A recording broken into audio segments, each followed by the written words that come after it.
morning, ladies and gentlemen, and welcome to the Portland School District Podcast.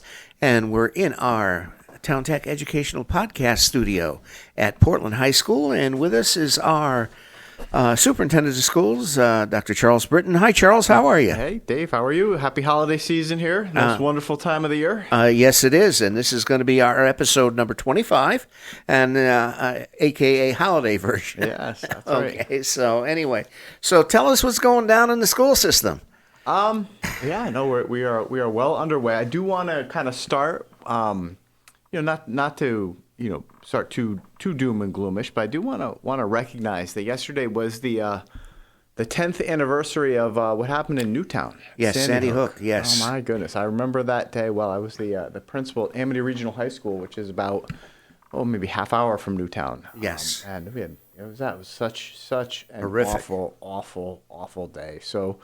I did send a little note out to the community, just recognizing the day and, encouraging families to honor the memory of those 20 children and 6 heroic educators who lost by hugging their children a little tighter, right? I mean, what else can we do? It was a terrible event. All of us, were traumatized, shocked, sort of came out of that demanding change. And of course, there's some question about whether enough change has been achieved since then when we're still dealing with those awful things. And, yes, unfortunately. It's just a stain on our nation in every way that these things are continuing to happen. But, it's important to remember, it's important to reflect, and then, just the amount of change, in terms of school security and the way we do things now that has happened. I feel like we're better off in some ways in terms of our ability to, both recognize and then respond when these things happen. But it's just generally terrible that we have to continue to live through these things. No, I agree. And unfortunately, it's not only live through them, but and prepare and be prepared. Because you never know, when something like this could happen. And we always say it's not in our town, but It can be in our town, unfortunately. It can be anywhere, It can be anywhere. Yep, it can be anywhere. So I wanted to start with that, but then, one other thing I just want to, I kind of like to start with maybe not so good things, and then we'll get into some of the better things, right? We're at a point in the year where we're experiencing an uptick in respiratory illness, whether it's flu, COVID, or the new one is RCV. It's called. We have a lot of people, a lot of faculty, a lot of students who are out sick right now. Mm-hmm. All I would just encourage people to remember is, get the vaccines, get boosted. Stay home if you're not feeling well. The things that we know work to help keep it down, but. We're doing okay. Fortunately, our sub situation is better this year. Our teachers are stepping up and our administrators are stepping up and covering classes, and we're doing okay. But there's a lot of people who are out ill. Yeah, exactly. I had an amazing experience last night. My daughter had her braces tightened, right? So she says, my mouth is a little sore. So I ran down to CVS to get her some children's Tylenol. The cupboards are bare. Yes. And there were at least 4 or 5 other parents in there looking and being like, what's happening, right? And I then went to 2 other pharmacies and a supermarket. Cupboards are bare. Yeah. So that sort of signals it's out there, right? A lot of people not feeling great. So unfortunately, you're not. I think that you're not, seeing a lot of fatalities, God forbid, out of this. Right. It's still, it's out there. So whatever we can do to, stay safe, wash hands, wear a mask if you're indoors, if you're so comfortable doing so.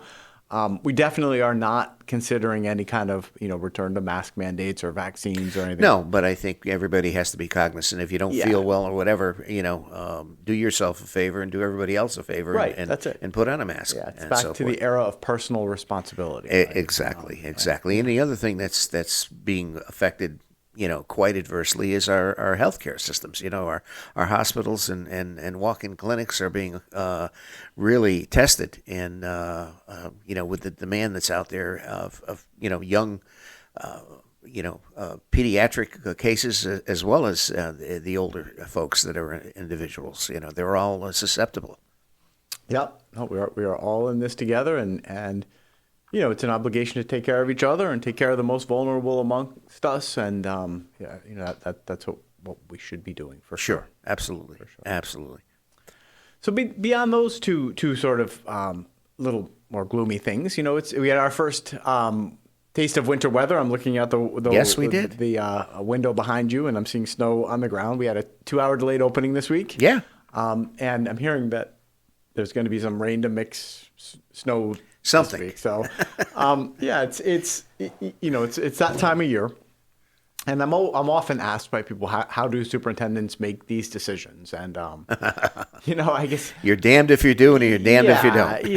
it's very, very stressful. I'm not going to lie. So generally speaking, the way we make these decisions is, if it's a clear, can't miss, you're getting hit with 18 inches of snow and the governor's closing down the state, kind of thing. It's a clear night before call, right? Yeah, I try to make these decisions as early as possible because I know people need to plan, right? So, if it's a clear can't miss storm, we'll make the call the night before.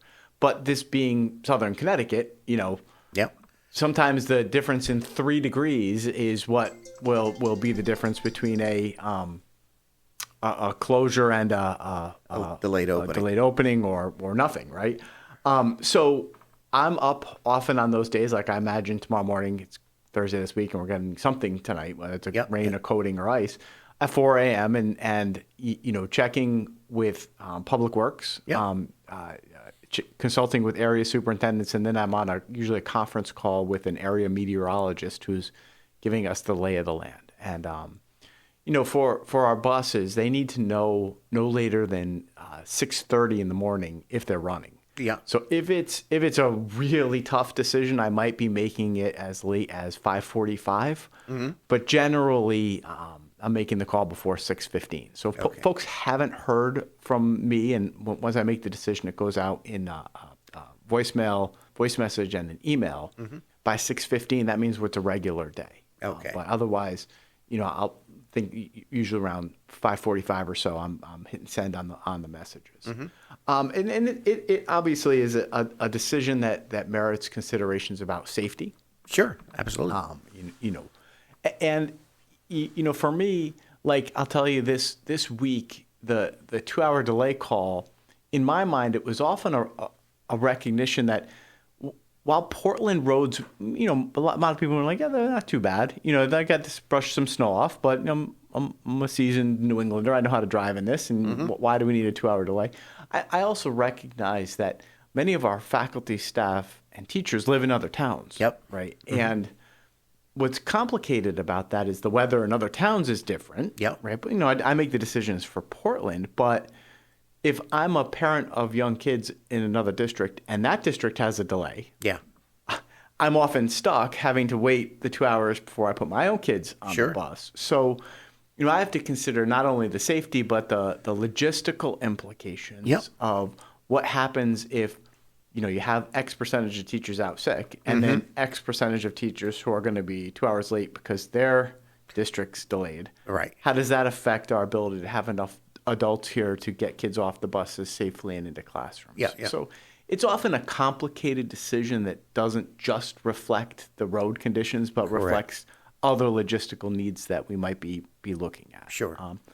But I try to make the decisions largely in concert with the superintendents of East Hampton and East Haddam and Middletown and Glastonbury and Cromwell. Right. Mm-hmm. We are a consortium that will be on the phone early and texting each other. And sometimes we make the same decision. Sometimes we swim together. And sometimes there are some nuanced differences. Mm-hmm. But, what do I love? I think all of us love a snow day or two. Sure. Beyond 2 or 3, I don't old. Like them anymore. Yeah, but, exactly.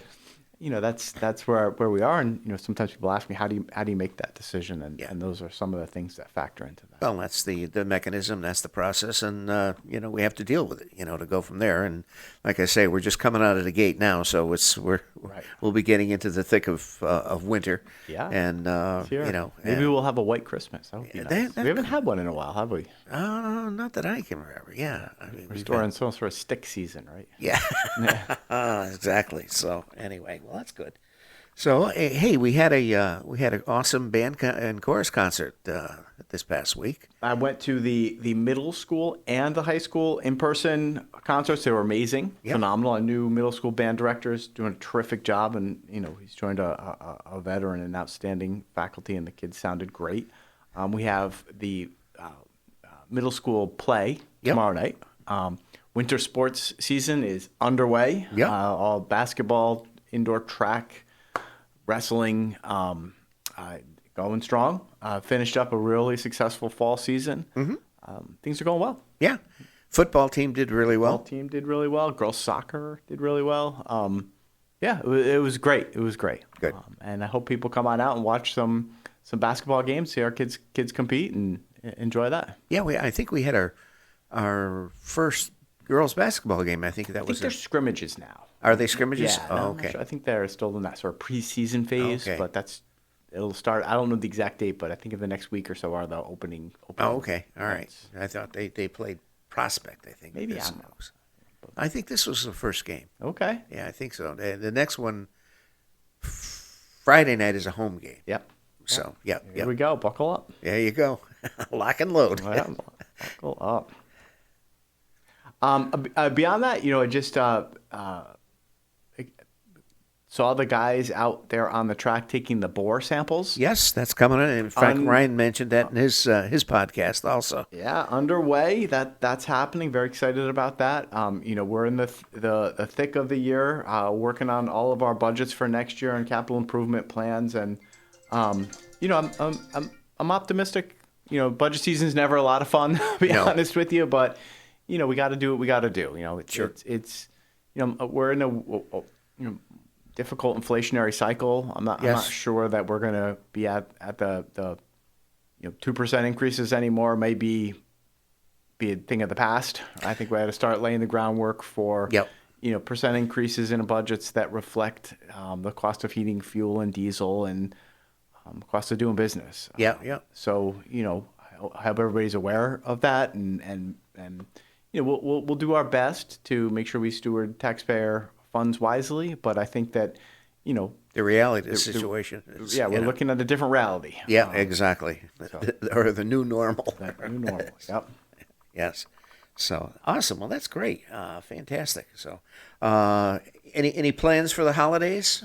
I'm gonna work a couple days. I got to be honest with you, Dave. Winter is my favorite season, and my passion in life is skiing. So I'm gonna try to get up to Stowe for maybe a day and get on the slopes. I know Butternut is opening this weekend. I think and Mohawk up in Litchfield is about to get a good 8 to 12 inches of snow tomorrow night. So, okay. I know my son is itching to get out there on the snowboard, and I'm itching to get on skis. And So you're a two-planker. Oh yeah, I'm old school. I've been doing this since the 80s, but that's one of those moments of pure zen in life when you're hit that perfect line skiing. So that's what I'm most looking forward to over the winter week. Well, hopefully we get some snow and it's get out there, enjoy the fresh air and some nice mountain scenery. For sure. Sure. Yeah, nothing better. There you go. Fantastic. So, all right. Anything else you need to cover here? That's it. Happy holidays, everyone. All Happy New right. Year. See you in 2023. Yes, we'll get one right after the first of the year to bring in that new year and go from there. But okay, on behalf of us here at the Portland School District, this is our episode number 25, and with our Superintendent of Schools, Dr. Charles Britton. So thank you, Charles. Everybody have a Merry Christmas, Happy Holidays, and we'll see you next year. Thank you so much.